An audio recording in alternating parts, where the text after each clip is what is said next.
بعض لوگ اس وجہ سے پریشان ہوتے ہیں،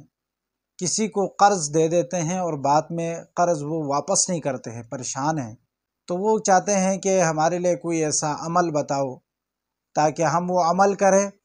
تو وہ قرض ہمیں وہ واپس کر دیں۔ تو ان بھائیوں کے لیے ہے جو اس پریشانی میں ہے، کسی کو قرض دینے کے بعد اب وہ قرض واپس نہیں دیتے ہیں،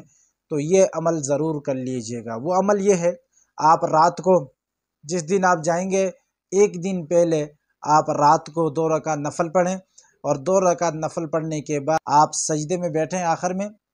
اور سجدے میں 75 مرتبہ آپ یہ اللہ تعالیٰ کا یہ صفتی نام پڑھیں انشاءاللہ العزیز، پھر دعا کریں اور صبح جائیں تو اللہ رب العزت ضرور آپ کی مدد فرمائیں گے، اور دعا کرتے جائیں تو انشاءاللہ العزیز اللہ رب العزت کوئی غیبی اسباب پیدا فرمائیں گے۔ He